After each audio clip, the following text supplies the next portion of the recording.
Welcome to the Church of Mabus radio show. It's Friday night. It's 7:04 p.m. Central.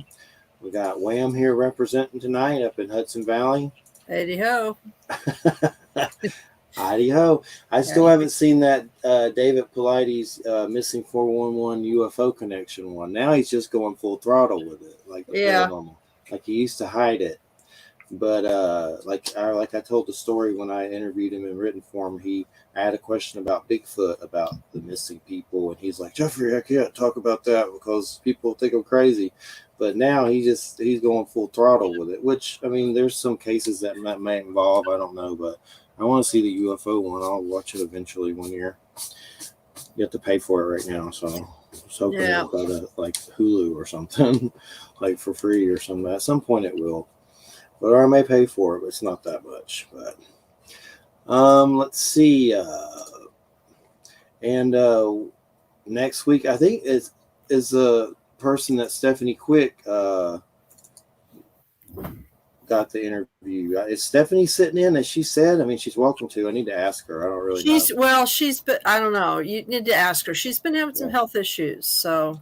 Okay. I know there's some stuff with her mom, too, with some health issues, but Teresa Dorsey Mays. Well, I'll ask her. Tonight's guest, Laura Tempest Zakroff. Did I say that the correct way? You did. You nailed it. That's right. All right. Well, great to have you here. And your book, A Witch's Guide to Sigils, Art, and Magic, Visual Alchemy. Very fascinating for sure. And the first thing that it brought up for me was like shamanic creative visualization. Does that fit in some way in this? Like, I know it's complex, many layers, but is that kind of what you're going for, is like creative visualization? What's your, I guess, your definition of visual alchemy? It's really about the intersection of art and magic, and that art is accessible to everyone. And that we often have these very socialized ideas that art is for the elite and you have to be an artiste, in order to make art. And those often run into the same fears and issues that we have about magic, right? About what's socially acceptable and not. And so it's really looking at that and allowing folks to be more creative and see how art is a major part of their lives. And fear is the art killer. Of course, that reminds me of Dune right off. But what do you mean by that? Fear is the art killer. Fear kills many things, of course, but how does that block art? Well, if you are afraid to make art, then you are not allowing yourself to be creative in any sort of way, right? To be able to, whether you're afraid to draw or to make music or write a poem, and like, what are people going to think about it? And instead of exploring that and getting the release, like, because art does so many things for us, right? It helps improve our memory, our problem solving abilities. It helps us to be more imaginative. It helps us offload emotions and thoughts, almost like, like your own personal thumb drive. So, when we cut off those ties to art, we can make ourselves unhealthy in many different ways, feel even more depressed, disconnected. And so that's the sort of thing. If we are so afraid of starting that it's not going to turn out right or perfect or be acceptable or look good on a museum wall, we might as well not do it. And, art's just a practice. It's, everything that we do on a daily basis, we had to start somewhere. And what was kind of the catalyst that got you on the path of witchcraft? Like, for instance, we do the show mainly because we've had these experiences that are unusual with paranormal type stuff, and we do metaphysical and all kinds of different subjects. But for instance, me and Wham have had UFO and weird stuff like that, and a lot of mine happened after testicular cancer when I was 17 and my father's death. So that was kind of like a shamanic death that was a weird eye-opener that started attracting phenomenon. But as far as witchcraft, I'm kind of curious, what was the start for you with that? Oh, we don't have that much time, right? Right. So I've always felt like I saw the world a little bit differently, and didn't see like traditional religious systems and really fitting to how I saw the world and thought it to be true. But I've also always been fascinated by the unusual, the unknown, the paranormal. The Time Life series, Mysteries of the Unknown. Like as a little kid, I was like, ooh, like getting each one out of the library, reading it cover to cover, and and playing and exploring with those types of abilities too. So it was kind of a mixture of like really wanting to connect deeper and not being satisfied with the here you do this, you go to this church, and that's where you get to have your spirituality, and that's it. Like forget all of nature. Didn't work. And I know you talk about there's so many different things to get into, but what are some of your experiences with working with like nature spirits and things like that and some of the things that you do with witchcraft and art and stuff? So many. Part of it is recognizing that we consider nature spirits, right? There's like the spirits of place, which can be set to a different a natural location, but also it's not just out in the woods. Where we live, like the building that you live in, whether it's a house or apartment, has its own kind of energy to it, right? So having a relationship with that. And I have a few funny experiences at the previous house that I used to rent where, if we kind of left in disarray before we went on tour, like something major would happen and get back and like have to sort of appease the spirits and work with that too. Like things where the electrician came in, like there was no explanation for how this happened. Like there's no ways. Like I've seen all kinds of issues. I can't explain this, but we're just going to have to fix this way. So there's that. There's the setting up for protections for your home and having seen like near misses and that relationship that happens when you really communicate with what's around you. It can look out for you. It doesn't always have to screw you up. It can really be a help. I've had some strange experiences where I was reading some Celtic, otherworldly kind of stuff about the fairy realms and stuff. And during that time, I saw some beings that were in like hoods and very small, and there was a black box. Y'all better behave over there, dogs. But a friend saw it with me as well, and a cat jumped towards them and they vanished. And I thought maybe I brought it on from just kind of reading about that stuff or something like that. But when you work with a lot of this stuff, does anything visually ever happen, or is it more of a feeling or a smorgasbord? Whoa, little chihuahua. And, I was like, hey. It's all the things. So some experiences are more on the psychic level, where other ones are very visual. I'm an artist, and so a lot of things that I get a vision of and then translate and put onto canvas, into paper, or into sculpture, or to dance is one way of looking at it. But they've also had experiences with entities such as Pan, right? Working with not planning on doing it, working with Pan, but Pan showed up anyway, and the whole room smells like goat. And you hear that someone came up the stairs, but nobody came up the stairs. That whole kind of fun experience. That was like I can still go back. It's like over 20 years now, and like I can still smell that instant and that feeling of what happened there. So, that's neat. Pan goat smell. Pan's very fascinating for sure. I'm Capricorn, so there's weird stuff with that. And definitely, I don't know what the little cloak beings were. They could have been aliens. They could have been freaking wee folk or whatever. I don't know what they were, but it was definitely weird to say the least. And when did you start? So you do art, like paintings. I see the paintings behind you. It looks like a serpent, like serpents and stuff.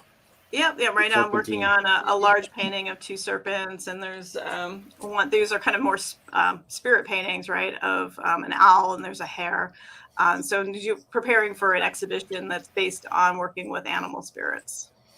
Cool. Yeah. At first I thought that was a gray alien, but I see now it's an owl. Those are actually a weird connection with those kind of owls and experiences like that as well. People wrote books and stuff about it, like symbolism and things like that. It's definitely fascinating. No doubt about it. Wham knows about owls and aliens. Hopefully she's not frozen right now, but it looks like maybe. I also can to be stand-ins for aliens. I mean, I just think of David Lynch. The owls are not what they seem. So definitely, it's definitely interesting. You either get that sure. reference or you don't. Right. Most definitely. And so is this one? How many books have you done with Llewellyn's so far? Let's see. I believe it's 6 books that are currently in print and 2 decks. Nice. I could be missing one. I know I've got then another 2. I think I'm up to number 11, which is coming out this summer. So. Wow. What are the decks? I like those kind of decks. I collect different ones. I have all kinds of weird ones. I have 2 oracle decks. One is called the Liminal Spirits Oracle, which is all about working with animal, plant spirits, spirits of place, and how to communicate and work with those.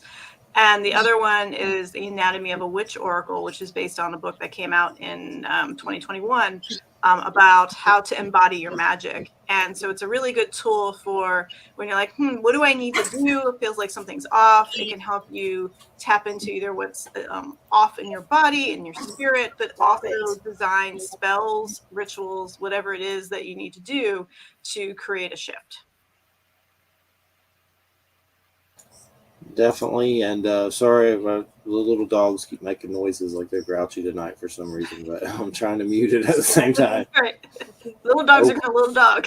Yeah, they're more boisterous tonight for some reason, no doubt about it.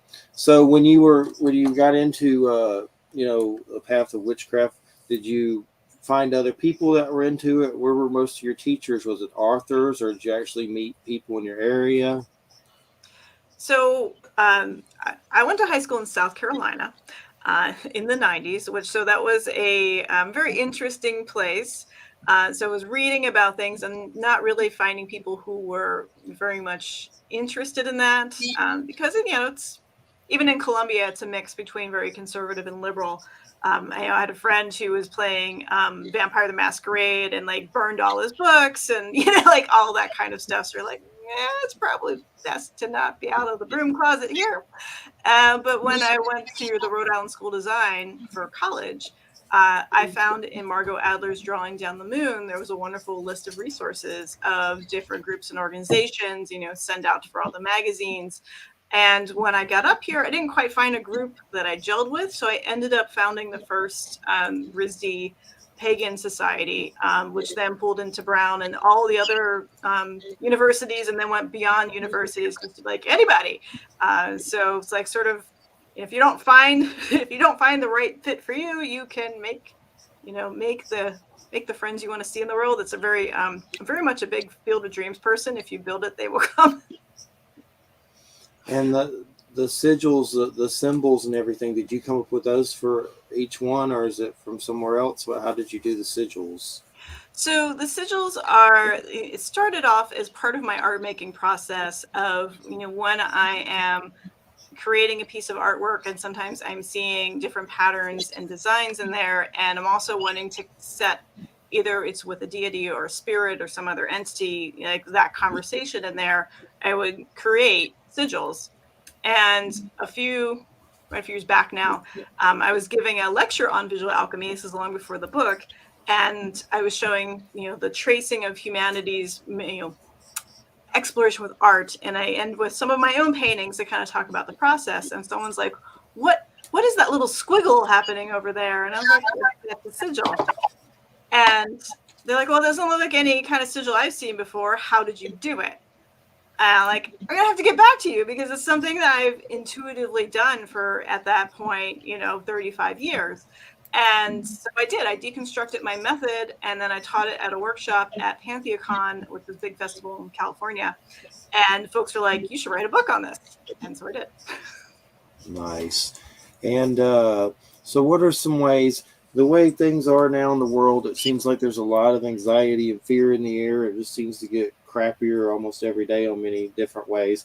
And I've even jokingly made comments about foreign nations shooting us with satellites and stuff like that. And funny enough, I know when I even say that, it just sounds kooky, but there was a weird story on news channels about a Chinese satellite, and this was like a regular news channel. It wasn't some crazy Trumple-gooch right-wing crazy Q, whatever, blah. It was like a local news channel, and there was really a Chinese satellite that got caught shooting lasers at Hawaii. And it was like, really, I have it, the video. It's a real thing. And I don't know if they're doing frying our whatevers with it, but it was creepy. It made me feel like a John Carpenter movie there for a second. But I'm just kind of curious, what are the things with fear that, what do you do to work on that? Because it seems like it's, thicker lately for sure. I craft in the sigil witchery workshops. We in every single session we craft something together, and so folks can find on my blog all the ones that we were creating during the pandemic, because I was doing like 2 or 3 sigil witchery workshops a month virtually, and addressing, okay, what are our issues and fears right now, and how do we deal with them, and crafting a symbol that people can use for meditation. And if you see on the cover of Sigil Witchery is the Power Sigil, which is what I created in November of 2016 to protect and empower all folks who needed it. And it's still in use today by so many different people. People have tattooed it on themselves. You see it show up at protests, and people use it to protect their bodies, all different things like that. So creating a symbol that people understand why it's being made and how to use it, it's a great way to tap into that larger concept of what people are trying to solve. It's not like the drawing itself is not going to solve the problem, but us focusing and being able to kind of tune into how do we problem solve, how do we think about these things, because anything that we do in magic, it's not like, whoo, I wave my wand. It's like if you want to do a spell for prosperity to get a job, you still need to update your resume. It's not going to be like, oh, I just burned a green candle and I'll get a job. You might get a job, but it's probably not going to be what you want, right? You need to put the effort out into the mundane aspect of it. So being able to apply it in different ways where people can find comfort, to be motivated to do change, all the different things that we see on a social level, sigils can be really helpful with that. And is there things you do in your practice? Let's say you're having a crappy day that you might do to try to like re-energize or something like that with those, or something else? Yeah. Well, making art always gets me into a good place if I'm not that far gone to do it. I also, I love to shift the environment as I'm experiencing it. For sometimes that's kind of cleaning things up, right? To kind of tidy it. And as I'm doing that, you put the music on, you might light a candle or burn incense, something like that. And, doing something to shift the consciousness on multiple levels. So you're working with all of the senses. So you can be applying a sigil, to that candle, or inscribing it with oil on the body and doing a meditation with that too. But I really do find like the good old elbow grease of like, if I just clean my bathroom, it will feel like a better effect on the world. I have effect on this small space, and then it feels like a little more control over the world too. So it just depends on what's the issue. If it's other people, then I go out into the woods for a while. Yeah. So what's the Samhain sigil? Is that the Halloween sigil? I got to ask about that. So the one I believe that's in the Visual Alchemy. So that was created in Florida on tour in 2018 at a lovely shop. I think it's done it in Florida. And they wanted one to work with ancestors to really kind of open the door in a sacred way, kind of honoring the spirits that have passed, and to communicate with them safely, and to use that during ritual and then close it down after the ritual. So it really is a connection to the other world that is safe and respectful. I'm still always trying to figure out how Samhain means Samhain. That's my Georgia for sure. But I used to say Samhain like a moron. Samhain, like Danzig. Samhain album.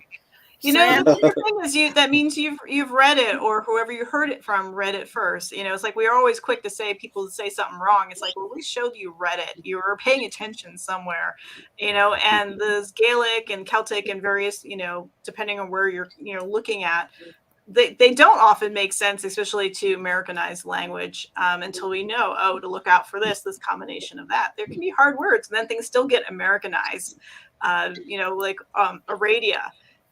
In Italian, it might be Aradia, but, in New England, we say Aradia with a hard A. And if you go out to California, it's going to be Aradia, so it's, language change, but the spirits don't care. They know who you're talking about. Definitely. What about death and transition sigils? So there's some really interesting ones that are included in there for like the psychopomp. So especially, I would have to pull the book to double check, but I think it was like 2020, 2021, where especially at the end of 2020 into 2021, when we were dealing with, a level of death, of loss at a personal level for so many people, and how to deal with that. And especially if we don't have our communal rituals, right? Like we take for granted that you go to a funeral, you go to a wake, we have these memorials, and able to gather. And when you can't gather and you can't mourn that loss, and it just feels like loss on top of loss, how do you cope? How do you deal with that grief? And so there's a collection of those sigils that were created to help, guide, not only ourselves, but to also anybody that you might be directing to help work that energy, to cross over, or whatever you want to use the terminology. And what do you do when you actually do the spell or the magic? I mean, you obviously, where do you put the sigil? You draw it on paper, or what? How does it work? Like the ritual of it? There's a variety of different ways, and as I put in the book, here's a few suggestions for each one, because some of them are better for like applying to the body, and others are better for, say, applying to your local ballot box. Kind of like, where does it need to be used to really tap into that for ourselves.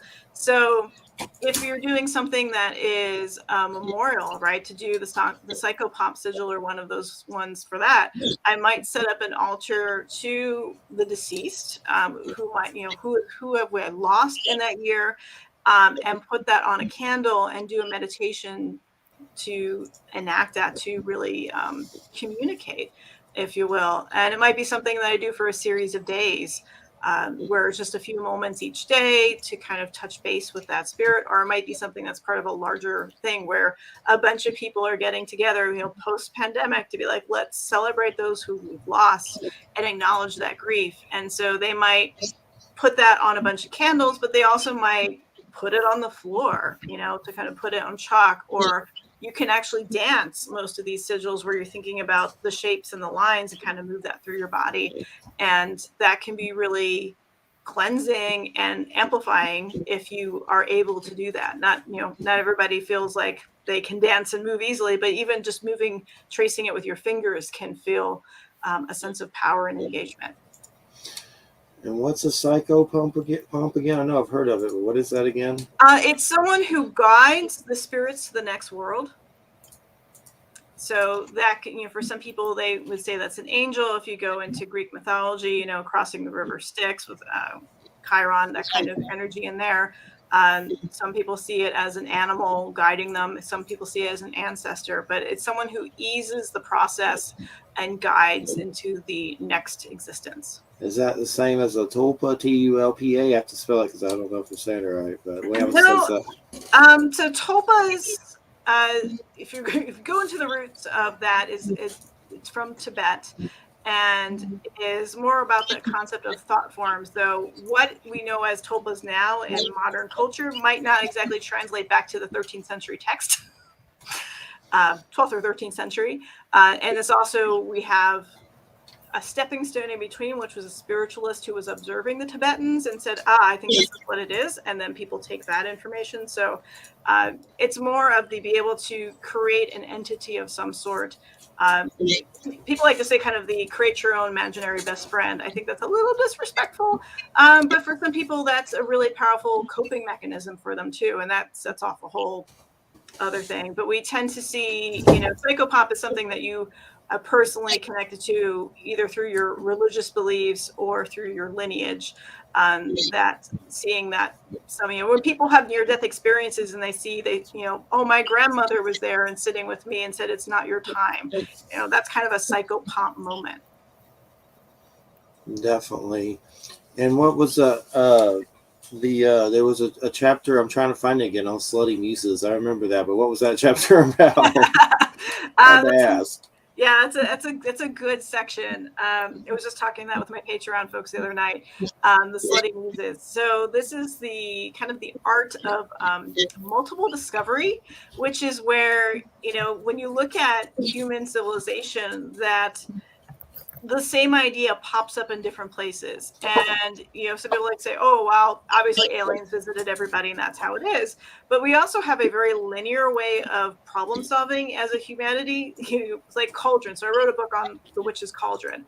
And every civilization has some sort of cauldron because there's a need, right? We need to cook something. We need to carry something. So we're going to create some sort of vessel, and then we make it to be able to withstand fire, right? To be able to do all these different things. And generally they tend to have 3 legs because after you experiment, you're like 1 leg, not so good. 2 legs, definitely not so good. 4 legs, not always so stable, but 3, if you have to have it on uneven ground, it can be pretty stable. So it's that kind of exploration, because we see that with trends too, right? Like it seems like even within the internet, right, that people come up with very similar ideas at the same time, which I find really fascinating. I feel like, I say the slutty muses are those ideas wanting to be born, and they definitely be like, I'll talk to you, and I'll talk to you, and I'll talk to you, and I'll talk to you. One of you at least will do it, and probably it's still going to come out differently because of how human beings work, that there'll still be little tweaks to it. So what do you mean by tapping into the matrix? How do the sigils tap into the matrix? I like to use a lot of media puns in my titles, so it kind of it does go into a little allusion to the Matrix movies, and all of that entails. But also, if we look at, some people think sigils are spirits unto themselves. And I think it's more about identifying a problem, right, or a goal, which is sort of the door, right? You want to, like, this is the door I want to go through. In order for me to go through that door, I need to generate a key. And so being able to craft a key that is the solution, that's essentially what a sigil is at least how I view it, is that we're taking, especially these basic forms, right? The universe is made up of these same simple shapes, these, dots and spirals and asterisks and all the things that we use to make language and to make alphabets and symbols that we've had for thousands of years. Putting those together is sort of a way to kind of recognize those patterns. So that's how I look at it. That's kind of the tap into the matrix part. Ma'am, do you got any secret symbols you use? Who, me? Yeah, secret runes. I have been working with runic sigils for 30 years. So yeah, I mean, I have my own stuff that I do. I craft stuff for other people. I have like a whole notebook of runic tines and bind runes and things that have come to me, usually in meditation, for specific purposes, reasons. They're interesting because they always come with a little, it's like, I'll get them. It's like the runes sort of move. It's like, I can't really explain it. They sort of morph, and I see them kind of 3-dimensionally. I mean, most people see them like 2-dimensionally, but I see them like really 3-dimensionally. And so when I get a tine or bind rune or something, I'll get like a story or a title with it. It's reveal, and it'll kind of unexpected. Some of them are not necessarily like what I would come up with if someone were to say, do me this, because I have done runic stuff for sigils for people. So, and some of them are really personal to me because, I use a lot of different runic forms when I make these, or they come to me. I don't just stick to what's called the Elder Futhark. There are a lot of other runes out there. There's all of the different Futharks, and then there's actually some Slavic, Eastern European runic alphabets. I mean, they were influenced to some degree by Germanic runes, but they're also their own thing, and they sort of morph into certain Baltic forms. I mean, I'll show you. I've actually got a picture. This isn't something that I specifically did, I know someone here in the Hudson Valley who does these, and this is like her work, but this is similar to what I do. So hold on just a second. I got a picture of one over here. This is similar. So this is something that she did. If I can get the cameras to. Whoop. Yeah, that looks cool. And I mean, she's a better artist than I am. I'm not really an artist. I mean, artists who are artists, they always say things like, "Oh, everybody can do this," and it's like, that's crap. Okay, not everybody can, but what I do is good enough. So I'm not much of a visual artist. Don't you have like a staff or something that had a rune on it or something? Well, I've got all kinds of things like that, but those are just, I've got all kinds of stuff like that. But let me see. Hold on. I have some lapis lazuli runes I think off Amazon. They're pretty nice. Oh, come here, dude. I've got this really big one. This is again, something that this friend of mine did. Did you just call it a dude? And this is like a combination of Germanic and cool. Scandinavian forms. And what a lot of people don't realize is that all of this stuff right here, these are all Swedish rune times. And people are so used to runes looking a certain way. And this is like really Swedish right here. This whole complex right here. And this is actually her name is Blue Raven, and this is actually her own sigil for herself. But but all of this stuff here, this is like Baltic Sea stuff. So it's like a combination of runes and natural forms. That's cool. So that's the kind of stuff that I do. Very neat, for sure. What are some of the belief systems, Laura, that you incorporate into your path, different ones?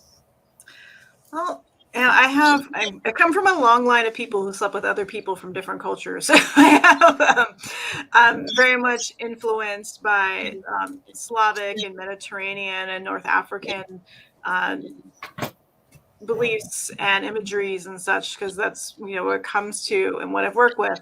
And I really like going down to the root level of any particular mark, because of the universality of, when we look at a star, when we look at a plus sign, when we look at a horizontal line versus a vertical line and a diagonal line, each of these marks has an energy to them. And you feel that as you draw it, that you don't have to be special to kind of go, okay, what does it feel when I draw a horizontal line versus if I'm drawing up, right? How does it feel when I make a circle? And then, I have students often like, okay, draw it in your palm, draw a spiral in, now spiral out. And it's a very subtle thing, but this is why these symbols show up again and again, these marks all over the world, is because we recognize these patterns in nature and atomic level all around us.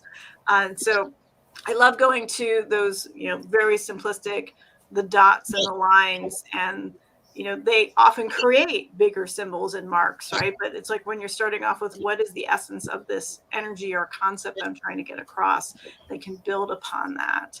And like what Wham showed you, with the embroidery in Slavic and Balkan, Baltic designs, right? Like people think, oh, that's just decoration. It's like, no, this embroidery is keeping those ideas and those concepts moving, right? And even though they seem simplistic, they're symbolic and they have so much energy to them.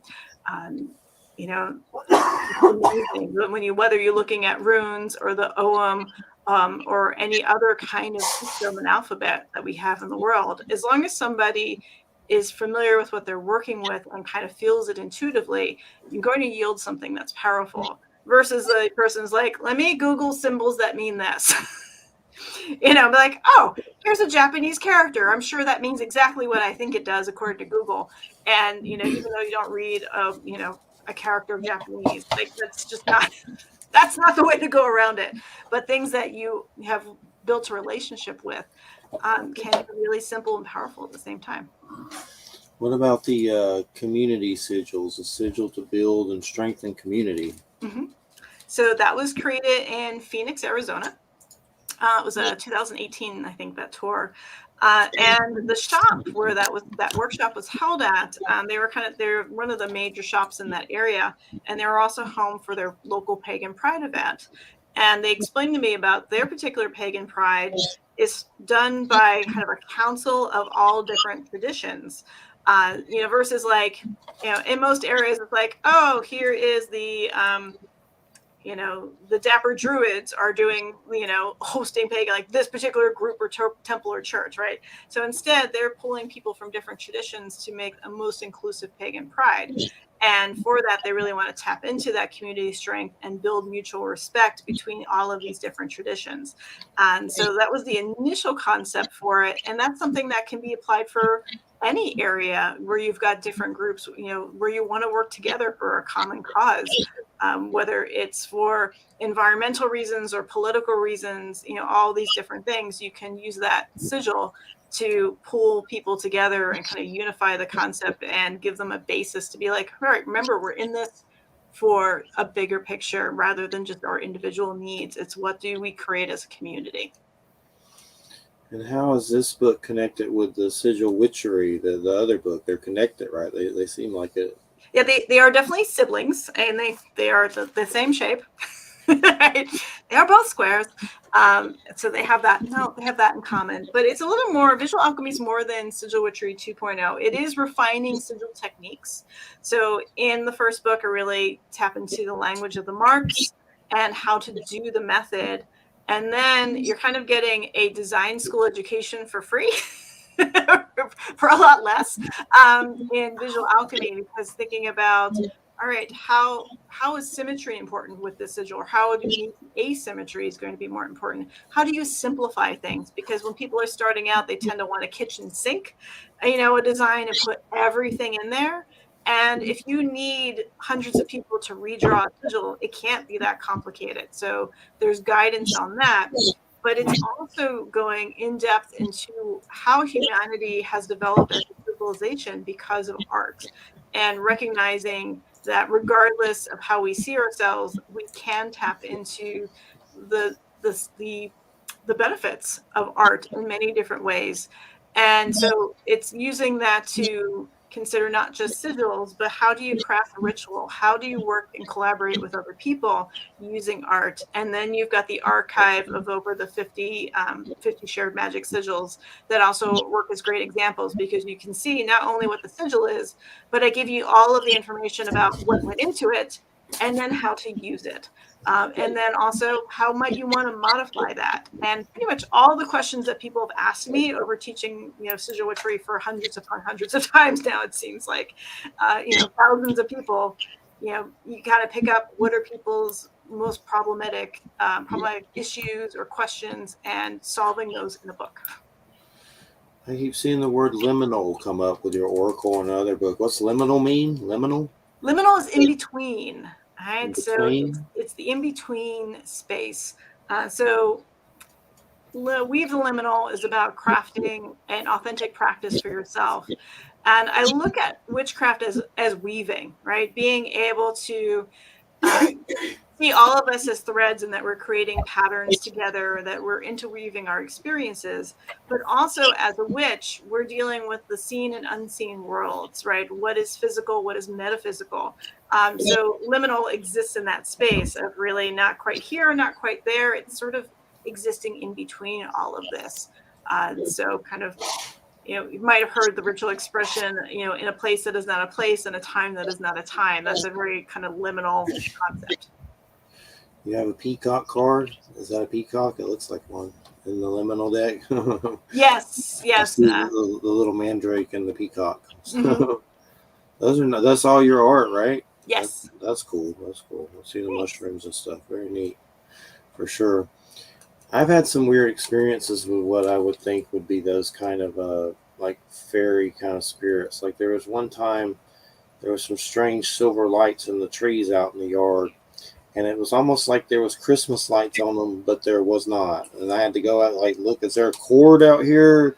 And it wasn't it was weird. Like I'm not sure what it was. It wasn't glow bugs or fireflies, or it was just a weird experience. But I'd also seen around that time those small little weird hooded beings around a black box that the cat jumped at, and they vanished.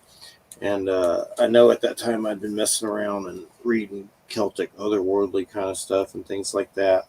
And there's a lot of ties to that stuff with the UFO phenomenon, fairy abductions from back in the day, and from modern day abduction and stuff. I know you said you had some interest in the strange and unusual. Is that have you had some paranormal experiences? Any big ones you want to share? Well, most of would probably go into that realm is with hauntings. It seemed to have up until about this house. So this house has a little bit of a weird thing to it as well. But particularly back in college, where I was living in buildings that were quite old. It's the early part of Rhode Island. So we're going 1800s, and so you've had a lot of history in those buildings, and you get a lot of interesting types of we'd say the broad spectrum of hauntings, right? From like the psychic repeats, where something's on a loop and it's just created a pattern and it doesn't interact with you in any sort of way, but you see something, like a cat that goes across, you don't have a cat, but there's the cat, going through, or you wake up and feel it jump on the bed and you don't have a cat or a dog, that kind of thing. Or the cat's already on the bed and you're like, is there two now? Type of thing. So there's that kind of entity to the kind of more interactive kinds, which lived in a place in the late 90s where you just got an unsettling feeling in the basement, which you're like, yeah, sure, basements. I mean, we used to joke that, because it's Providence and, H.P. Lovecraft and all that, it's like, just add water, you get Cthulhu, kind of emerge out of this basement, because it just had that kind of not so great feeling. And so I always protected and warded that apartment, but the people above us had more phenomenon. They felt like somebody was coming up the stairs. And I actually, after we moved out, a professor who knew the people who moved in was like, did you have these experiences in your apartment while you were there? And like, no, but that's the same thing that was happening to the people above us, where they felt a big threatening presence and things were moving around and things like that. So it's like, protections, they work. Definitely. And I always wonder about the theory about your ghost clothes. Like if the clothes you die in, is that your ghost clothes forever? Or do you get a wardrobe and things like that when, ghosts appear in Civil War outfits or whatever they're wearing? Right. And especially like, is that the traumatic point of like, is it on repeat, or do you, and for people who are like, oh, I saw my grandmother, but like not when I ever saw her, but like when she was in her 30s, even though like you didn't exist then. Like, so it's like, do you get to pick that time? It's such a fascinating whole area to, pick apart, because there's not just one thing. It's like, yeah, ghost, like, no, it's a spectrum of experiences. Yeah, we've done some shows on the Civil War battlefields and the stuff that happens there. That gets pretty weird, where you hear like gunshots and weird stuff, and strange things like that on Civil War battlefields. That was fascinating. That may have been a little book. I'd have to look it up. But so, what are your plans in the future, book wise? Is there anything you can talk about that you want to conquer in the future?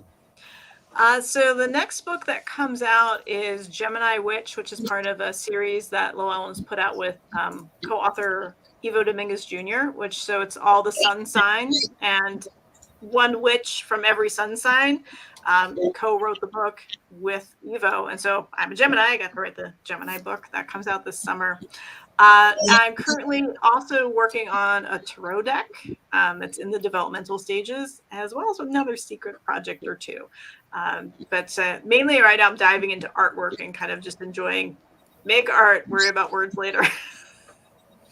After 11 books, you're like, yeah, it's a good time for a break. Is there like conventions and stuff you go to with like witches go to, like big conventions? Like we have UFO ones, which I never go to those. I'm afraid to go to them. Too many weird stuff there. But Men in Black. But but is there like conventions and stuff where y'all meet up with all that, or like was it a pagan or different ones? Yes. My favorite are the ones that are the indoor ones, the ones that happen in hotels, because there's plenty of camping festivals. And I am not much of a camper, especially if I have to teach and perform and bend. It's like, please give me indoor plumbing and a shower and a nice comfy bed. But the first one that coming up in March is PaganaCon, which is in Minneapolis, in Minnesota. And I think this is their 11th, could be 11th or 12th year. The pandemic screwed up because we had one virtual year in there and a hold, that kind of thing. But that's a fantastic event because you have all different paths coming together, and you've got rituals and workshops, performances, community hospitality suites. Another one's coming up in Maryland in April is Between the Worlds and Sacred Space, which is a double header convention.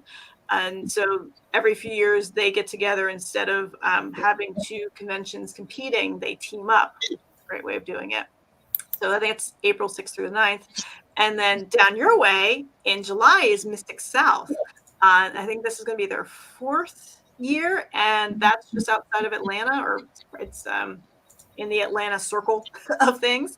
And that's another great one with, academic papers, but also different kinds of workshops and bending, like all of the good stuff. So if folks are interested in it, those are kind of my, they're on my list. And then there are like the tarot and the oracle conferences and all those different things. So you can think of it, there's a convention for it.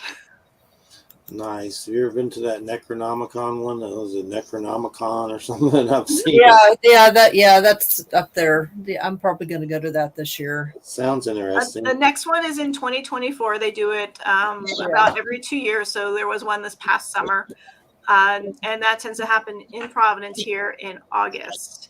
And that's a pretty neat event too. Like, so if you really want to get into the different types of the dark horror literature, the graphic novel aspect of it, my partner and I have performed at the Eldridge Ball, where I'm doing dance and he's doing violin. So we've had those kind of performances too. So it's a little bit of everything. Nice. That's it's really nice group of people too. So if it's a little warm for August, but it's also New England, so the weather will change in 5 minutes. Does he play like dark violin music? I like that.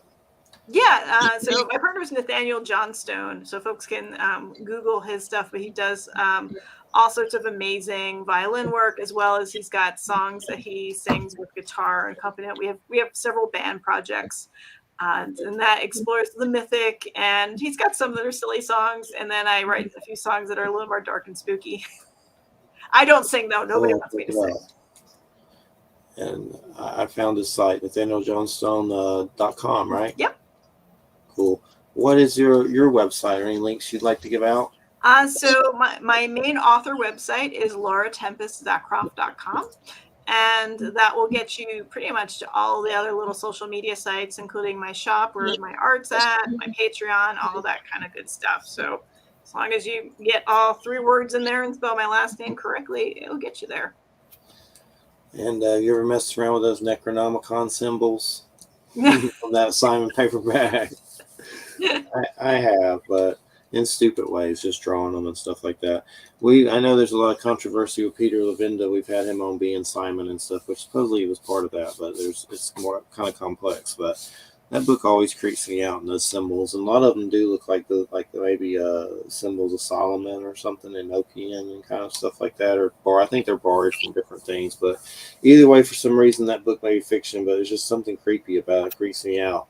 And I think it's got something to do, like there's in one of those books, there's this weird Son of Sam UFO like story in the introduction. That's weird. I'd have to look again, but I probably won't because that book creeps me out.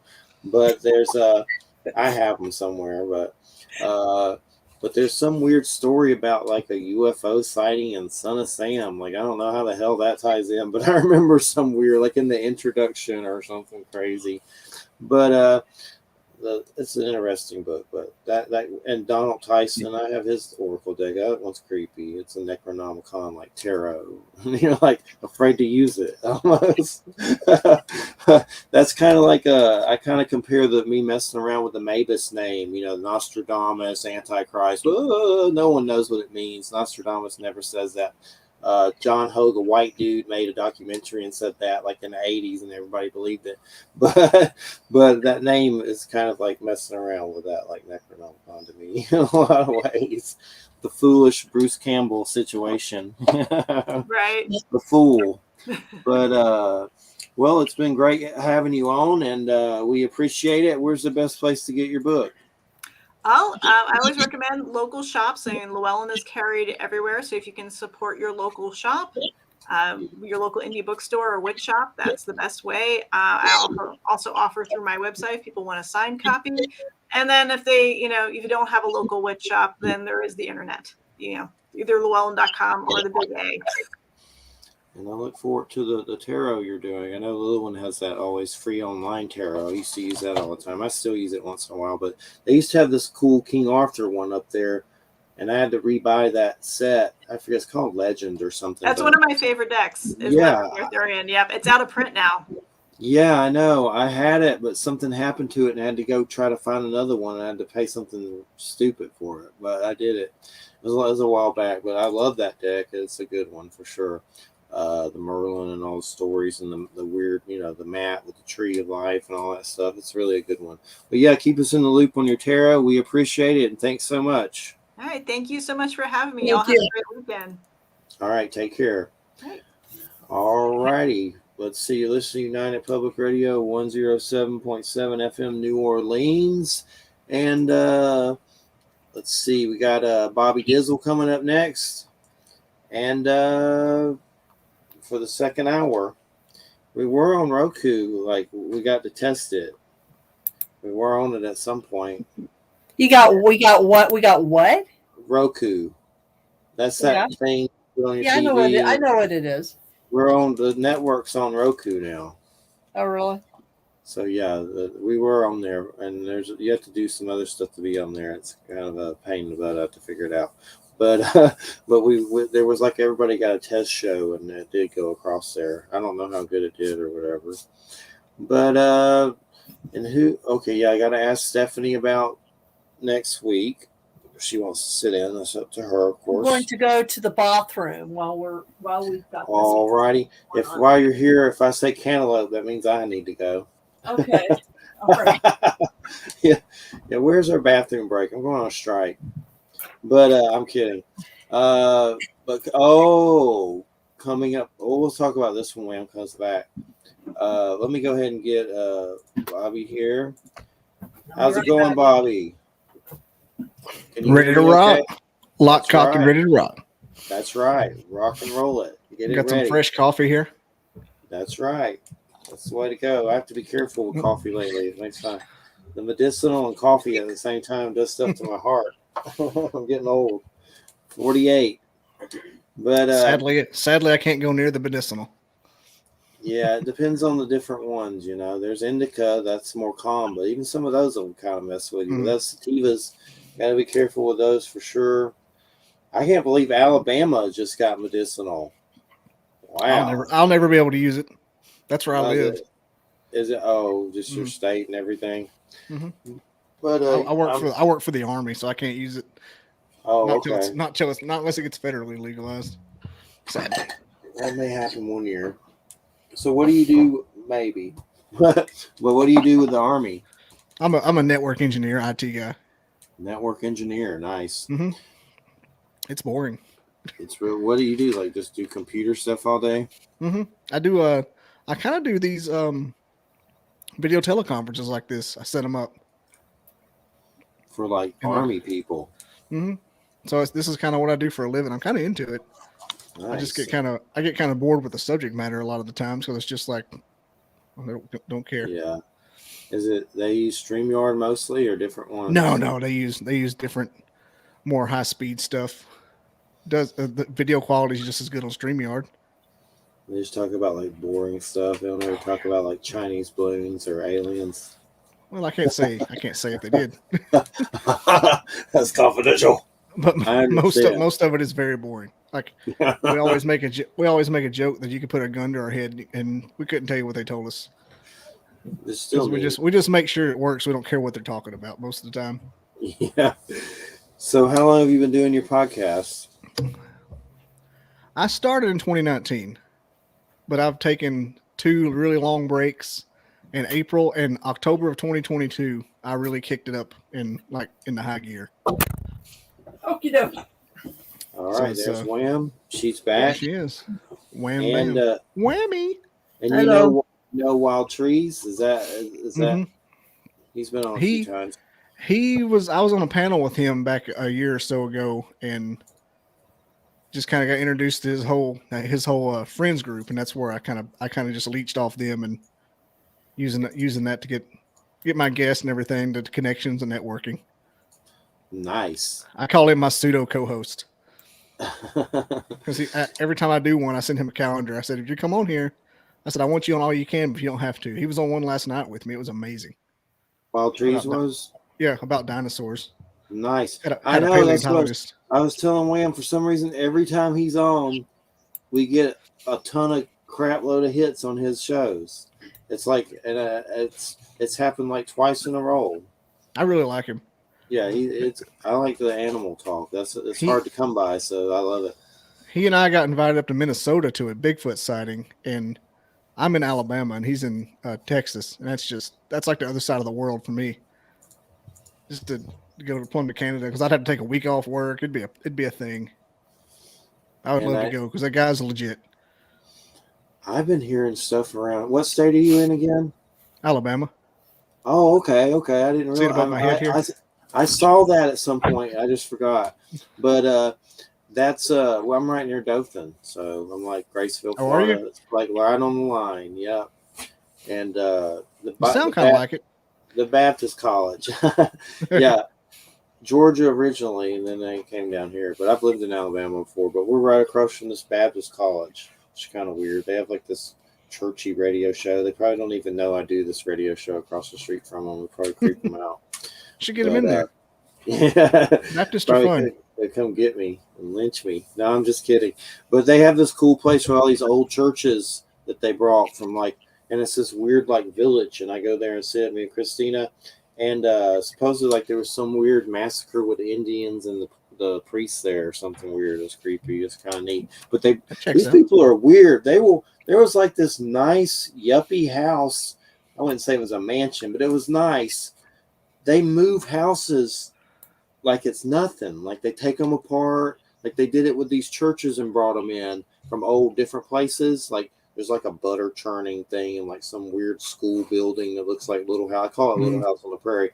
But these people, they take crap apart like a whole house and move it. I guess I know it has to take a while to do, but it's like this nice house and it's gone. It's like they just take it apart and move it. Seems like that'd be a pain in the ass on so many different levels. That sounds a little strange. Yeah, it is a little weird, but they had this big, nice. It's weird. I don't know what the hell they do. Something going on over there.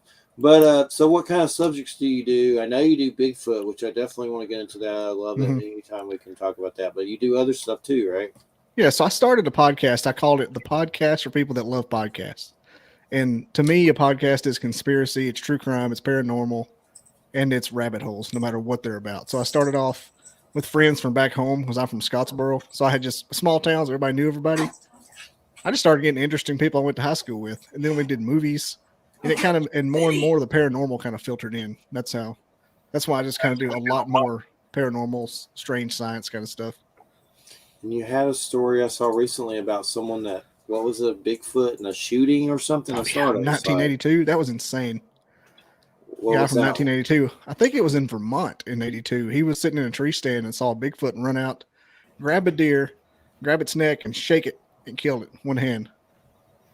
Wow. Yeah, it was intense. That's definitely a big one for sure. I just scour the internet for people, and he ended up being one of them. You ever get any Dogman, or is it usually just Bigfoot? I got a Dogman guy, Ryan Paul Tremblay. You may have heard of him, Monster Radio. Yeah, he's on my Facebook. Yeah, he's a cool cat. I need to get him on sometime. I've been meaning to. I always share stuff. He shares cool stuff. Well, what is this? Erica Luke's debunking Skinwalker Ranch. What was that? That's kind of a big one. Yeah. I had her on. She was on the panel show with Wild Trees with Black Lotus. that disbanded a couple of months ago, and Yeah. it's the Skinwalker. I just kind of reached out to her, and I didn't know that she was kind of on the debunking side of it. She was a real good interview. I mean, if you want her on, she is not hokey at all. Real fun chat. I told her it was a breath of fresh air because I've been fed UFOs and Bigfoot for 3 months, and I said it's like a palate cleanser. It's like I took some of that sorbet in the middle of a meal. So what does she think? She think it's all crap? I mean, there's got to be something. She kind of going does. on She's a member of MUFON, so she's not strictly a skeptic of 100% of the stuff. Obviously, if you're MUFON, yeah. But she does think Skinwalker's a bit of a racket. It's an interesting take she has on it. I think it's a bit of a racket too, frankly.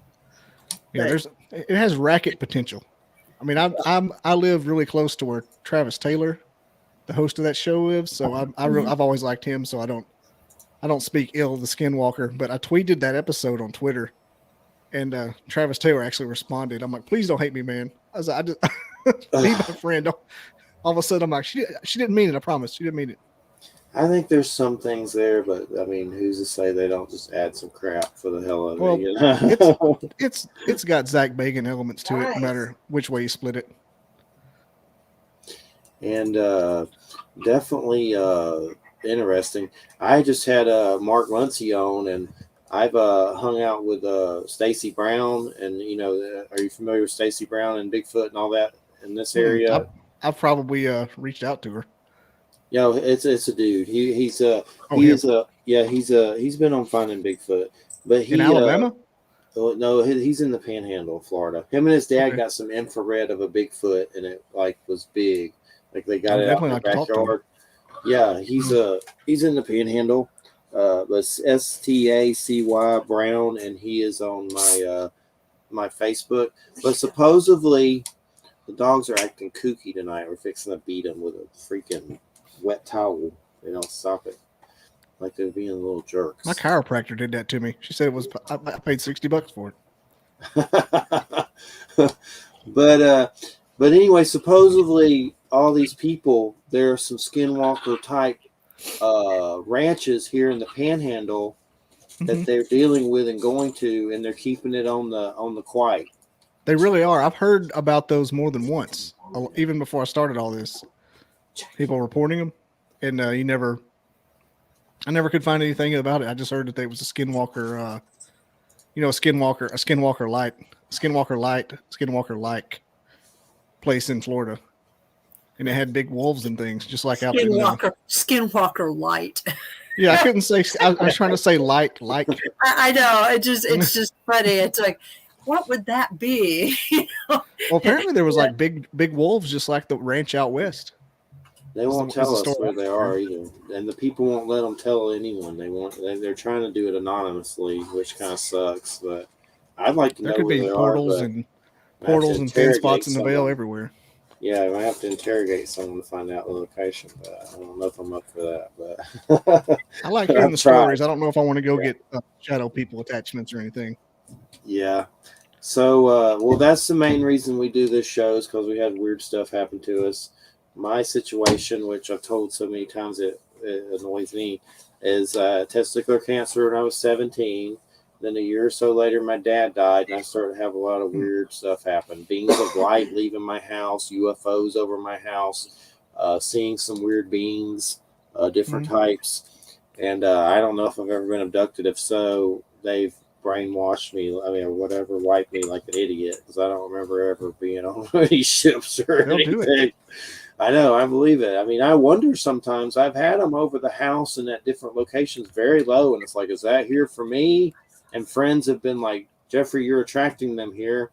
And I wonder, there are some situations. It's possible, but I don't want to think about it. When that happened, did you, I'll ask sensitive questions. I'm not being insensitive. When that happened, when you had that sickness, did you happen to die at any time, or did you get a head trauma? Not a head trauma, but it spread to my stomach and lungs, and just had to go through the chemo and stuff. Yeah, usually when you get that trauma-induced sensitivity to the other side, it happens because you get a head trauma, or you pass away and get revived. But that's just another symptom, I guess. They cut off a meatball. They took a meatball. Yeah, I mean, That'll do it. That's definitely head trauma, if you know what I'm saying. I call Odin's eye. No, I'm just kidding. I mean, I'm not making light of what happened to you by any means. Oh, I understand. I'm not making light. I'm so used to making light of it and making jokes about it. That's how I deal with it. I'm surveying the area. See, I take mental notes to get patterns and stuff. Nice. I'm not like an investigator, but I put them together in my head. I do believe suffering opens your senses. Mm-hmm. There's no doubt about that for sure. It's 100%. The people I've talked to, one had meningitis that shut off his sensitivity, and another guy I know had hit by an IED over in Iraq. Had a metal plate put in his head. Instant Bigfoot sightings all the time. Wow. Yeah, and there's several other ones I've heard. And one guy, who was it that died for a couple? Almost said the F word. I gotta breathe in. Yeah. Do not say the F word. I know. We've even done it by accident. He told me, what is his name? Vincent Richardson, Phantoms and Monsters Radio. He died when he was young, and so that's when his started. There's something to it. It's like they died and came back. Obviously, you've been through that suffering and show themselves to you more or something. I think it kind of opens it up. It kind of like short circuits. It makes the it's like scar tissue, primordial scar tissue or whatever. I don't know. So what's going on with all the? You heard any? You can't probably talk about it. Maybe anything going on with these balloons? Like I saw Biden said something about apparently there was the Chinese balloon, which was some spying crap, but then he's saying like the other three aren't spying apparatus or whatever. Like they're not really saying what the other. Like there was a bunch of them. Well, I think one of them was like a school project that sprayed over the Yukon and got shot down. So it was an Illinois a science club that had scientific because you can make those out of iPhones and Pelican cases. Yeah, I think that's probably what it was. But as far as anything sinister, the only thing I've heard is the things that everybody else says is the Navy and the intel's been knows they happen. They just happen to start mentioning them now for whatever reason. Like they've always been there. Yeah, and then I know it was weird. Russia announced they shot down one too before all that happened. It's the cool thing to do now. Yeah. Russia had one like 8 days before.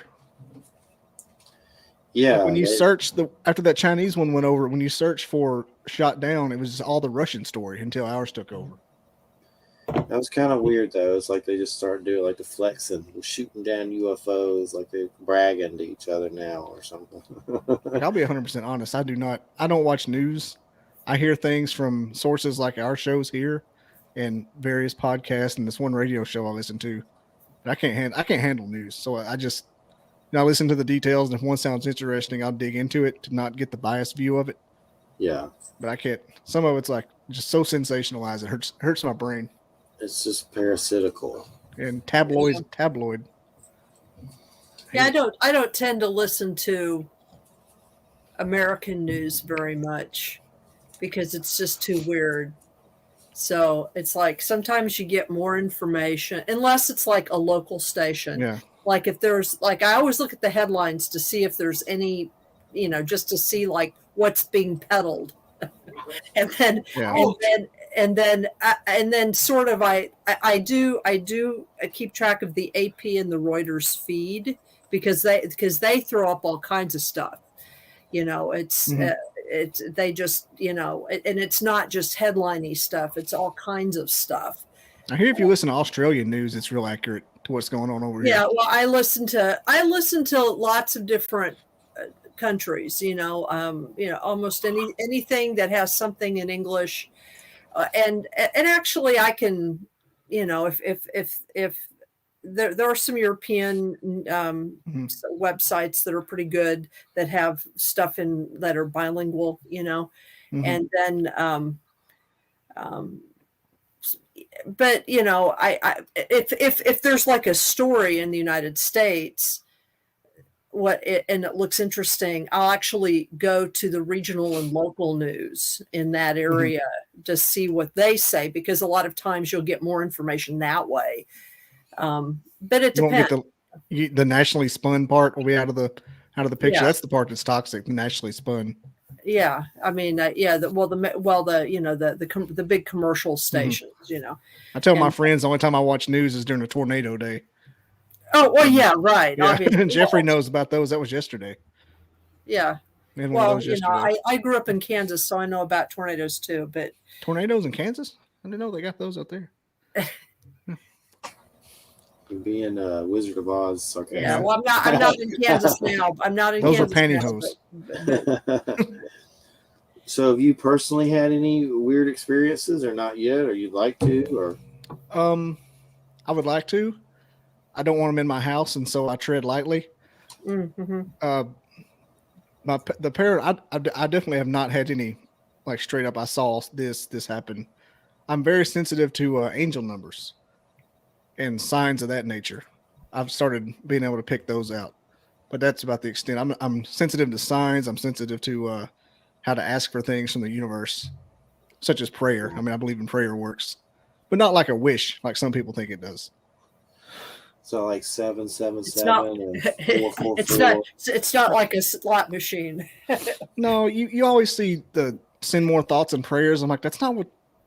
I'm like, I understand that, and it seems desperate when you put it like that, but there's a process to it. But like, I have my own angel numbers, and if I see it in a certain order, it's pretty accurate too, because I can almost tell, like, when I start seeing my angel number a lot, and within a short span, I'm like, what is about to happen? And sure enough, something always happens. What is your angel number? What is it? I'm not going to say it. You can't say your angel number. You can't say your angel number. I don't know if you can or not. I told one person one time, and me and him are not friends anymore, and I don't know if it's because I did that. You don't have to tell me. It's okay. But I'm telling you, I don't know the process of discovering it.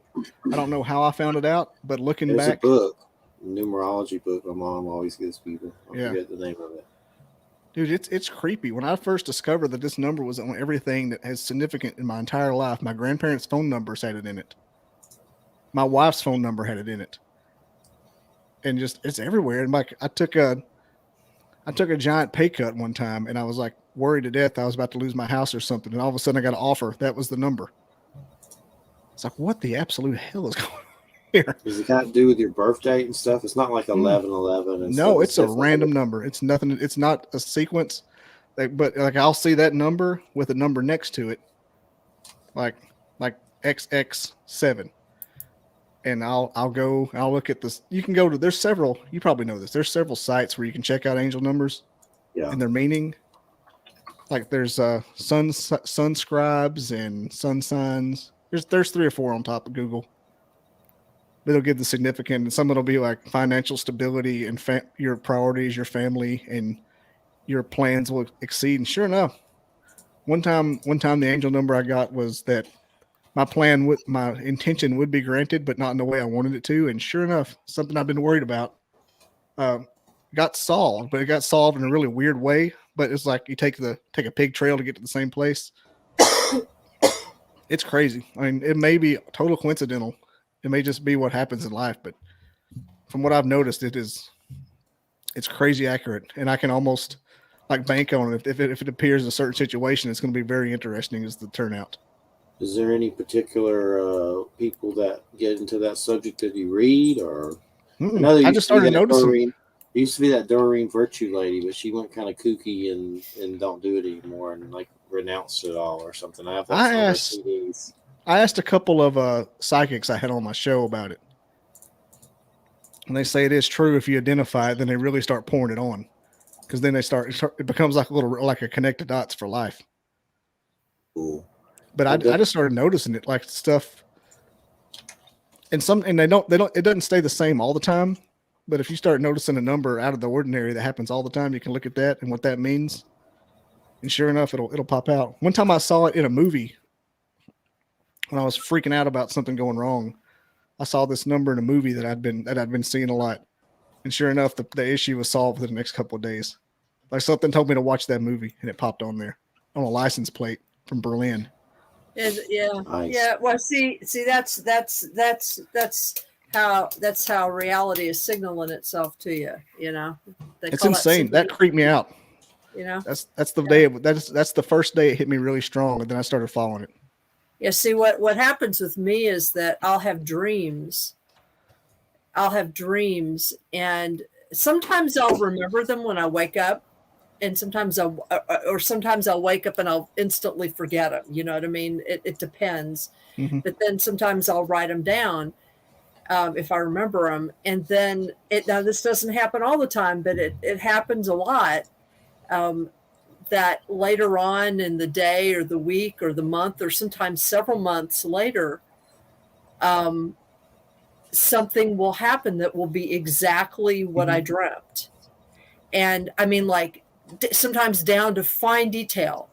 And in the event that I didn't remember the dream, that's when I will experience what some people call a deja vu.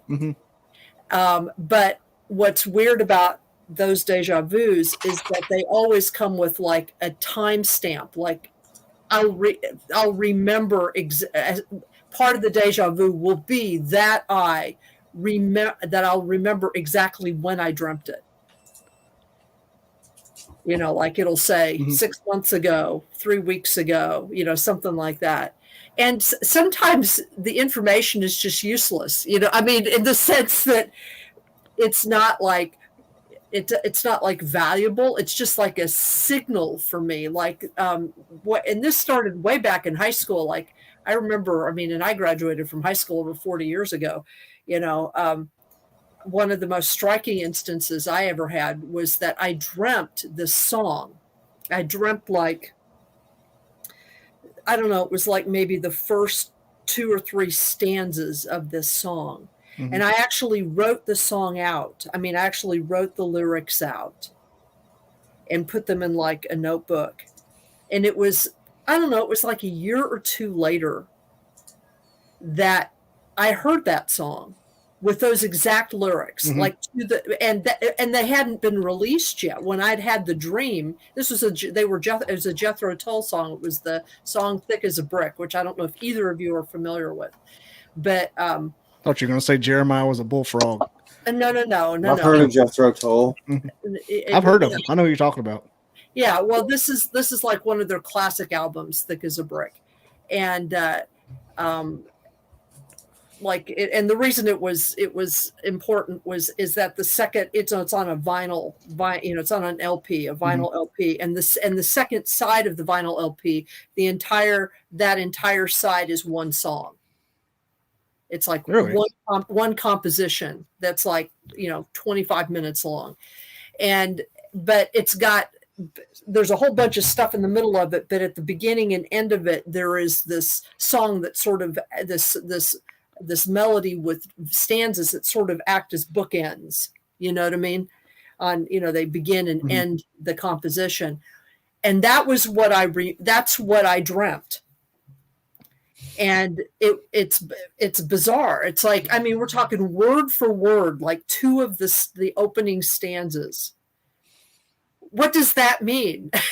I mean, and the melody. I mean, it's like when I first heard it, I recognized it. I was like, and I remember I went and when I heard it and kind of freaked out, I went and I looked at what I'd written, and it was exactly the same. And I was just like, how did I know this? You know, what is that about? Makes you wonder how muses work. Yeah, it's very strange. If you didn't get some feedback or crosstalk. Well, yeah, I mean, the only thing I could think of was that maybe I dreamt it at the time when he wrote it, you know, or was recording it or something. That's kind of the plot of Back to the Future, isn't it? With the Chuck Berry song, Johnny Be Good? Yeah, sort of. Because your kids are going to love this. He holds the phone up. About Muses the first hour of the show, too. So yeah. The Muses are out tonight. That movie Dogma. I love the movie. The Muse. Oh, that's a great movie. You know what's funny is I'm a cradle Catholic. I'm still Catholic, and I love that movie. And everybody's like, "How can you like it?" I said, "Dude, it's funny. I mean, and I've seen Kevin Smith live. I love it." Did you ever see Tusk? Tusk? Kevin Smith. Yeah. What the hell was he smoking during that one? That was crazy. He turns a dude into a walrus. I don't even know if I want to watch it again, but I saw it once. I think you should, especially on the in Indica. Yeah. Yeah. And then the red, what was the one? Red State, and it was that was kind of crazy and political weird he did. I don't want to change the subject, but when you were talking a while ago, I remembered something else paranormal adjacent that happened to me. Okay. Have you ever gone down the rabbit hole of the Randonautica back in 2020? Mm-mm. The random, it was a oh yeah, it was an app that would give random coordinates based on intention. Yeah, we've talked about that before. Yeah. I never myself never did it, but yeah, I had two weird things happen. And it's the creepiest thing if you can do it, and you gotta, because we're way out in the sticks, sort of, and so if it gives us a little point, we can actually go to it. Sometimes it's on a private property if you're right, because where I live now in the suburbs, it's usually in somebody's yard, so it's okay. Obviously, can't go to that person's pool. And but one time we were out there, the first day I did it, my cousin's girlfriend and I, that came out wrong. First, the first time my cousin's girlfriend showed me Randonautica, and she's like, "Have you ever tried this?" And I'm like, "What is it?" I downloaded it, and this is in the middle of a pandemic, so any entertainment, welcome. I don't care what it is. Throwing rocks at signs was fun back then. By bringing it back, but I put it on, and it took me up the mountain, up around the Tennessee state line, and I walked in our hunting club. It took me to the hunting club entrance, and I walked about 100 yards down to a pile of jugs. In the country, people just dump stuff. There's random dump sites. It was a pile of jugs, the old 3-liter Mountain Dew bottles. Remember those? Yeah. From the mid-90s, it was a bunch of that's how long it'd been there. It was in the woods and a bunch of privy hedges. Pile of jugs. Insignificant. It was a garbage pile, but mostly jugs. I walk back to my truck, and I'm covered in bites because I'm wearing flip-flops because I'm in Alabama. And I drive back to my aunt's house, and we hang out, and then I drink some water because it's 100. It's like the middle of August, July. And so I do it again. It pops a coordinate on the back porch. And I don't know why this one coordinate was 2 miles up a mountain one. And it was a recycling bin full of jugs. What is it? Took me right. It was that's not even the creepiest thing, but I was like, why did this thing take me to a pile of jugs twice? It makes you wonder what kind of energy level. But the next time we used it was after we ate dinner one day. And I did the widest one I could because where we had free range of the whole place again, and we could walk. And it took us to a place I saw, oh, that's in the middle of the hunting club again, out in the middle of this big field. It was near, it's not important to the story, but it's near a slave cemetery. So that kind of freaked me out in the middle of this old plantation. And so we were walking around the dirt road, and I got off in the bean field. And there's like in the middle of these fields where it's a low spot and they can't really plow it. So over the years it grows up. And it takes me right in the middle of this pine thicket in this field, about the size of a golf green. And I walk in the middle of it, and there's a clearing with the leaves, because it's in the woods. And there's a turtle right in the center of this clearing, right where the point is, where the turtle is. I don't know. It took me to a clearing in the woods. In the woods, and there's a turtle. I'm like, is nobody going to acknowledge? That's kind of cool, actually. And they're like, oh, it's just a turtle. I said, is nobody going to acknowledge that this thing took us 1.5 miles to a turtle? Turtle medicine. I don't know what it means. Turtle medicine. Look up shamanic turtle medicine. Yeah, look up turtles, because turtles are great. Dude, I was freaking out. I'm like, it took us directly to a turtle in the middle of a clearing. Yes, this is Kung Fu Panda. Yeah, well, those are some of my other signs. I have these relationships, these symbolic relationships with certain animals. So, like, if I see them or I see a bunch of them, especially birds, but not just birds, but if I see particular ones, it always means something. They always are telling me something. Usually there's something going on. Mm-hmm. And they're telling me something to pay attention to. And over the years, I have figured out what they mean, and this is the kind of thing, of course, my indigenous teachers have taught me about too. Like, for example, if I'm going to an important meeting or I'm going to something like last weekend, I had to have a really important conversation with somebody who's a friend of mine because we had to work some stuff out. We've had conflicts lately. And so I was kind of like, I didn't know how it was going to work out. I was kind of, you know, how you're feeling like, it's like, well, I hope this goes well, that kind of thing, but not just really not knowing how it's going to work out.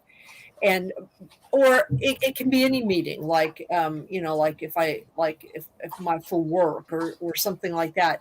And if I'm driving on the road and I suddenly start seeing red-tailed hawks, then I know it's going to be okay. Like they start showing up. Yeah, on power lines. It's going to be okay. And I don't know how that works, but it's always been true, or like if I need to pay attention to an important message during the day, almost always a cardinal will show up. It's just weird. It's kind of like whatever the universe needs to tell me. It often tells me through animals of one type or another. That's kind of like your angel number then. Yeah, kind of, yeah. The way that you described that is kind of like how I would see that particular number on license plates and random phone numbers. Right. And I think it's just, but over time, I mean, I had to learn to pay attention to it. I had to learn what it meant. That's exactly that's exactly the same scenario. Like, wait a minute, this is happening right when this happens. And right. When you get that the first couple of times you get that sense of comfort, you're like, wait a minute, this is significant. Yeah. Well, it's just like it's like now it's like if it shows up, I'll be like, well, if somebody shows up, I'll be like, okay, all right, and something will happen, and it's interesting though. I think it's interesting that it's animals, but anyway. So have you ever gotten the good sign and then something bad happens? No. Yeah, I've had the good sign and something the opposite of what I would consider the good outcome happen. So, and then I think, I wonder what interesting turn of events is going to happen to make it turn around. And sure enough, it turns around in this weird, almost like a miracle kind of thing. Like, wow, that was incredible. Yeah, well, I think what it does is it is when I see it, when I see those things, it's like, I mean, mostly what happens with me is it's more like I'm already kind of worried about something, or there's a conflict or something, and I might be like thinking about solutions, or I might be wondering how things are going to go. But usually, I don't know. Usually, it's at the very least it calms me down. You know what I mean? I know that usually let you know the outcome is going to be positive. Things are going to be okay. Things are going to be okay no matter what happens. So, I got peppered with it about 2 weeks ago. I got peppered with it. I'm like, what is going to happen today? And sure enough, some stuff hit the fan. And I'm like, this has got to be it. It's credible. So I got to paying attention, and I started laughing at sort of the comedy of errors that were the dominoes that kept falling. I'm like, this is hilarious. Like, it's like I'm in a movie watching myself, and then it finally resolved. I'm like, what the heck was that about? Like, it resolved positively. I knew it was going to happen, but how it did, I was like, that is insane. Well, because sometimes, really intense or chaotic stuff needs to happen in order for things to change enough for something good to happen. Yeah, birthing pains, they call them.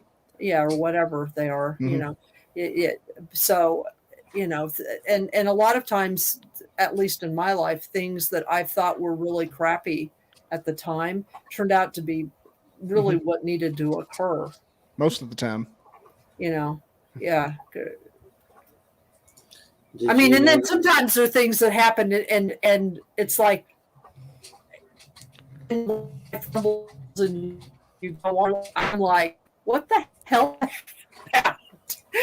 It could have just done this. Why did it have to do all of this? Yeah, but, you probably had to learn something in between. You probably had to gain a skill in between. That's why I did that. Yeah. Did you know there was an Alabama Mardi Gras, Bobby? I'm going to it tomorrow. It's going to be cold. Mobile, and there's one here in Huntsville too. There's one down here. This is Dothan. Yeah. Dothan. Yeah. Oh, they do them everywhere in Alabama. It was the first one. I didn't know they had one until we went to it the last year or so, whenever we went. But they throw moon pies at you. Alabama had the first Mardi Gras in this country. I didn't know that. Alabama #1 again. I didn't realize that was true. But Mobile was the first that first colony like that did it. The Cajuns didn't come along until afterwards. Cool. And do they always throw moon pies at you? Mm-hmm. I go around trying to get them. You can only get so many before you can't carry them. But I like the gray moon pies. I like the vanilla ones. The bananas are okay, but I like the vanilla moon pies. I gotta have one. Vanilla banana. They got the moon pie store up here in Lynchburg, up by Jack Daniels. Oh, cool. They got some crazy kid walking around in a moon pie mascot outfit who's not enthusiastic. I'm like, bro, you get to be a moon pie for a living. Why are you mad? So I know you can't talk about certain things, but what's the buzz with all this World War III stuff? Are people freaking out that and stuff? I mean, no, there's not really any buzz about it. Generally, in very broad terms, when there's a topic such as defense in the news, the attitude is just updates of what's happening, not any kind of predictions. Yeah. They wouldn't even come near.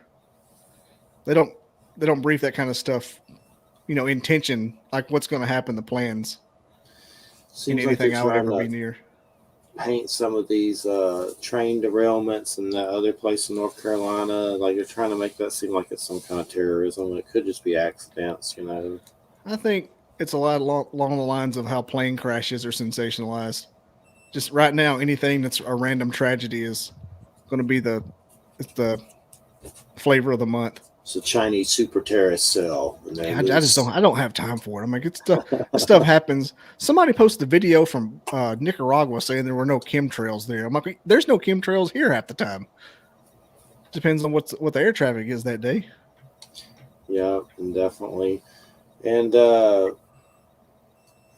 used to live. Where did I live in Alabama? Rex or no? Oh, it didn't come to me later, but I lived there for a while. Lived in Tennessee for a while too. But I had a lot of weird UFO stuff in Tennessee. That was weird near a military base. That was very, very strange and awkward. Do you ever get any military helicopter crash up here yesterday? Or Wednesday.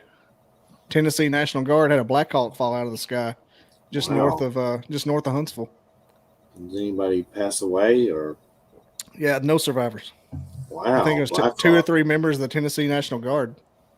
That sucks. Yeah, they came. There was a video ring camera footage of it, and it just came wah, wah, wah, poof, black smoke. Sometimes you hear stories about Bigfoot around bases and soldiers see them and stuff. I hear a lot about that. Now there's only one Bigfoot BFRO report for this county, and it's right behind against the military base. And it's possible, but have you ever heard of the Mount Vernon monster at Fort Belvoir? Yeah. It took place in the same similar geographic, or not similar geographic, but similar wooded area right up against the military base.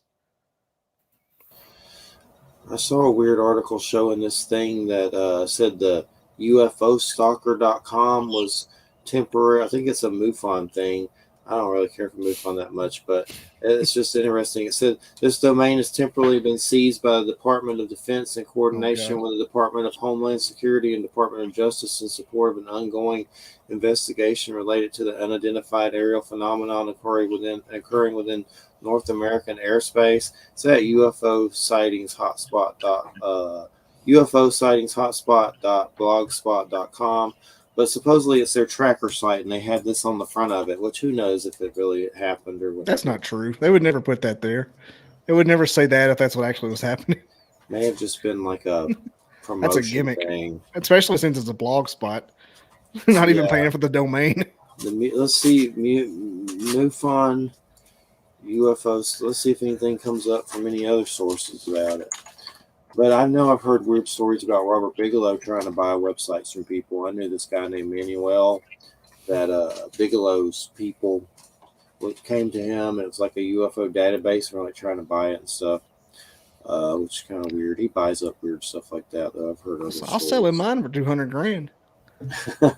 Yeah, but then you'll have to 2 be days. like work for them forever and assassinate people and. I'm in. Pay off the house. I'm in.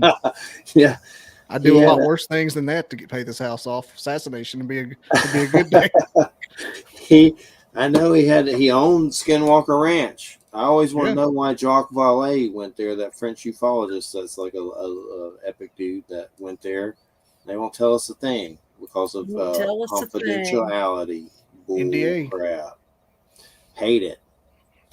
But so you get the UFO subject a lot. I mean, are most of your shows just die hard like UFO sightings and stuff? You have to be careful with that because some of those can get kind of light worker, a little cuckoo. Like you got to be careful with the channeling and stuff. UFO's tough, man.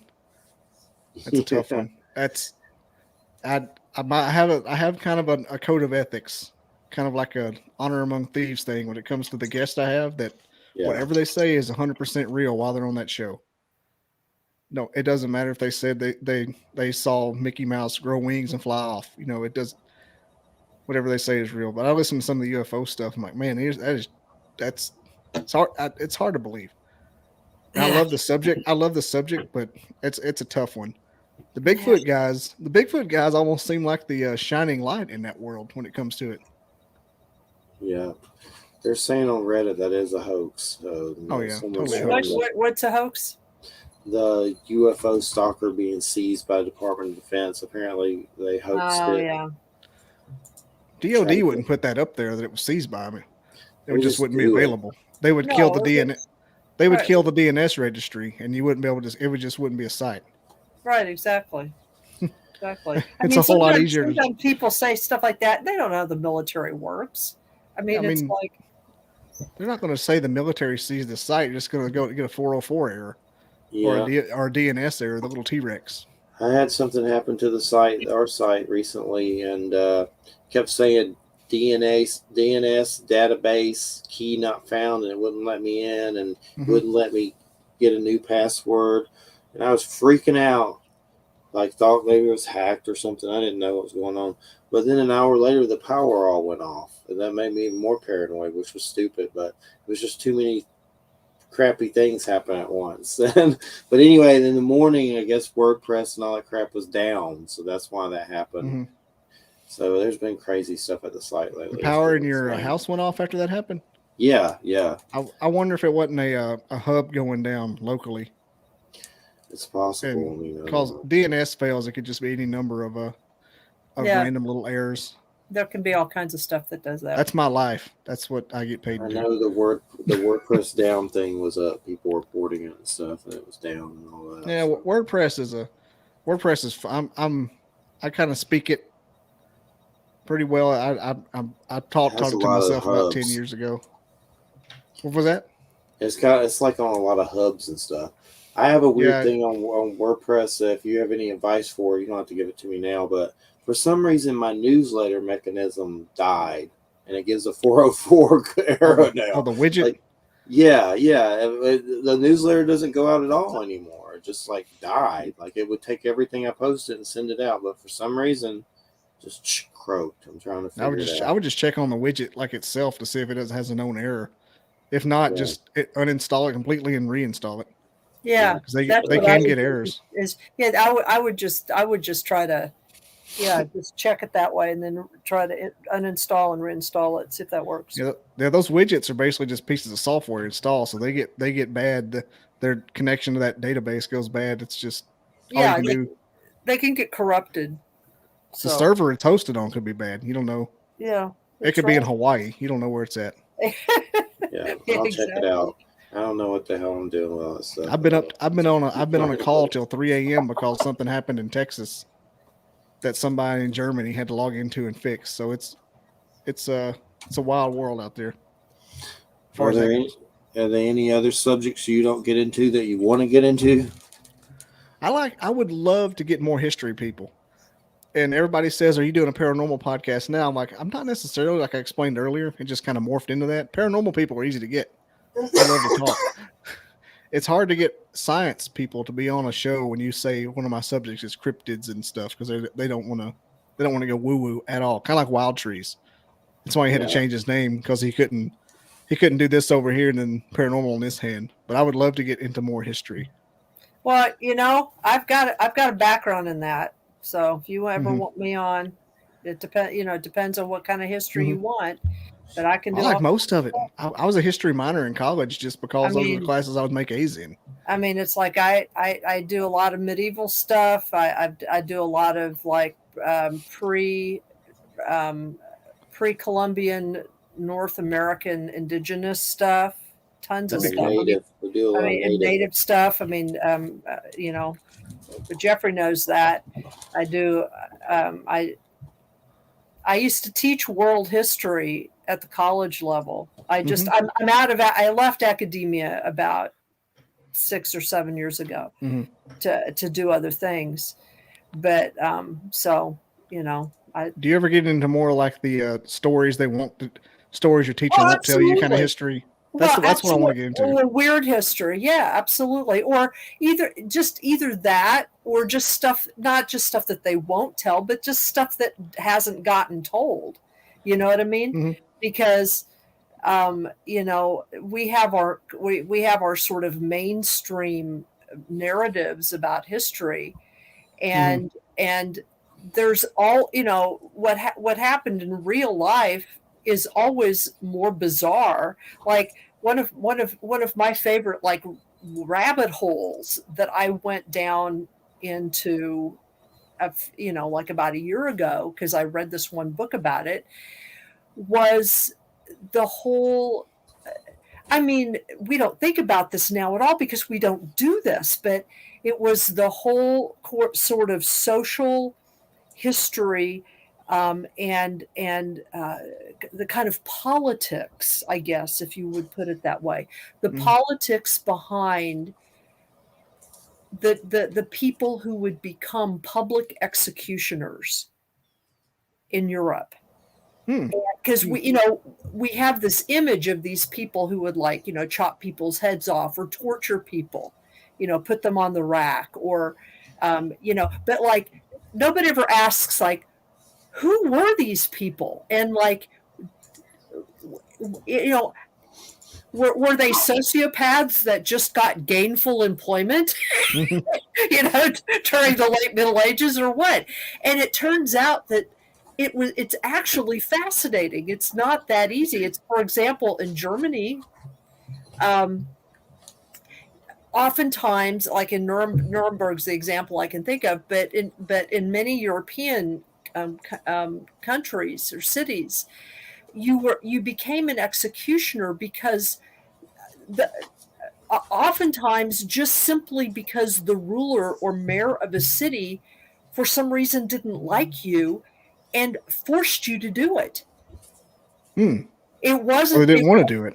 They did. A lot of them didn't want to do it because they were going to be asked to do really, really awful things, and there were all of these social strictures and kind of social rules around how you did it, how well you did it. There were like a lot of just rules about it. It's like if you were to torture someone before you executed them, these tortures had to be done in a certain way, and the confessions had to be extracted in a certain fashion.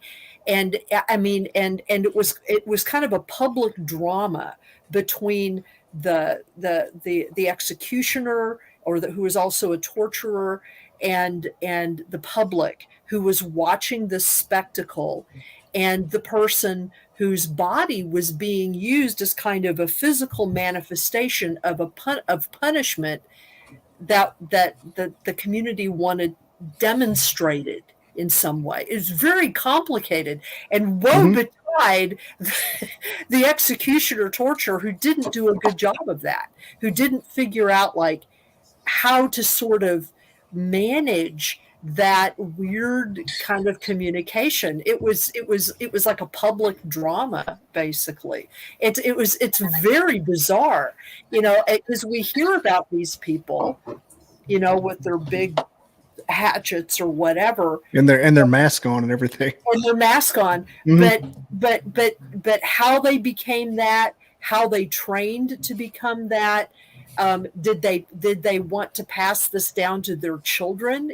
Like what? Because even though they served a public function, they were exiled by the community, and oftentimes, especially in European countries, they would be given a small stipend and a place to live by whoever the ruler was. This place where they lived was often sort of outside of the regular town or at the edge of the regular town, so it was like they were paid for by the state, but they were also reviled by the people because of what they did, even though what they did served a certain social function. It's really fascinating, actually. I could talk about stuff like that for hours. That I could do. I want to get an episode of you just talking about that. Yeah, that'd be fine. That would be incredible. Because actually, I didn't realize it was that interesting. It's one of those things you don't think about. Exactly. I read a book that's called The Faithful Executioner, and it's a kind of it's an analysis and a translation of a diary that was done, that was kept by an executioner in Nuremberg.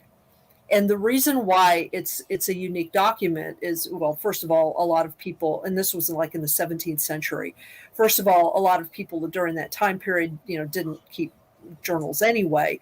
But in that journal, he describes, the guy who wrote it describes a lot of these dynamics. And so what this guy who wrote the book did, the translation in the book, he takes this book and then he does this deep dive research into all of the different rules about that, some of the other accounts that exist. It's really interesting. Imagine being like the public executioner going to like a pub after a hard day of cutting heads off and just getting his mead. Yeah, you didn't. It'd just be awkward if you did. Yeah, exactly. And yeah, it was, and it's just wash your hands. It's just stuff you did that you don't think about, and then what it does is it kind of really shines a really intense light on the kinds of things that we do and don't do, or do and don't accept in our judicial and penal system.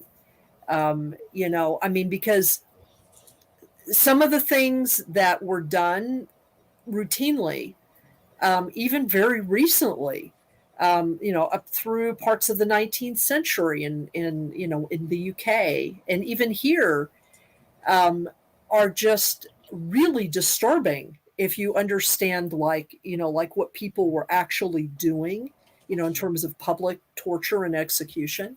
And so a lot of people now would really be grossed out about it. But I also think a lot of people right now would sort of get into it. If you think about, the types of movies we watch, and the kinds of, games, virtual games that some of us play. And, kind of like the kid from Green Mile who just wanted to flip the switch.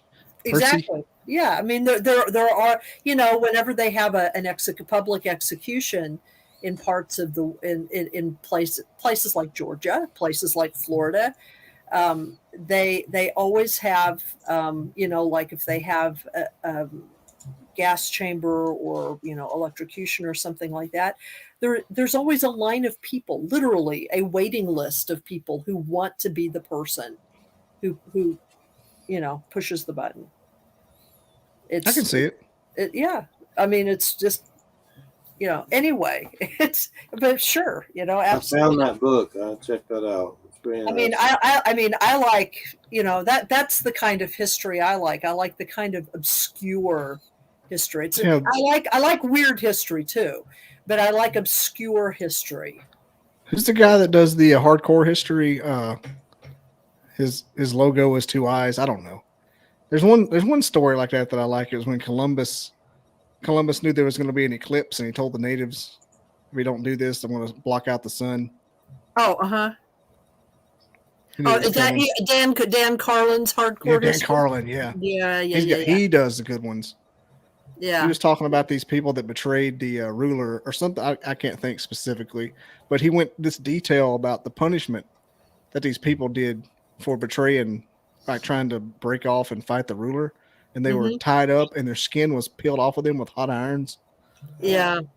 And if you passed out while it was happening, they woke you up with smelling salts and stuff and so they could keep going until they killed you. You couldn't pass out. Oh, God almighty. But it was like an hour of him describing that. First of all, how do they know? How do they know that happened? I guess somebody wrote it down. But geez, just the flay thing just freaks me out when I hear about it. Like Ramsay Bolton on Game of Thrones, the flayed man just crossed the battlefield. And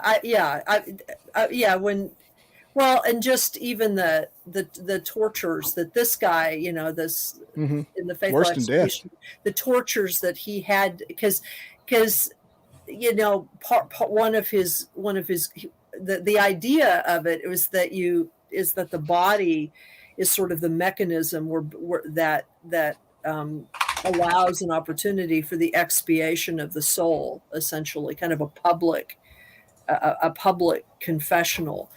And so the tortures had to be done in a certain way. It was like you had to torture someone badly enough, but not past a certain point.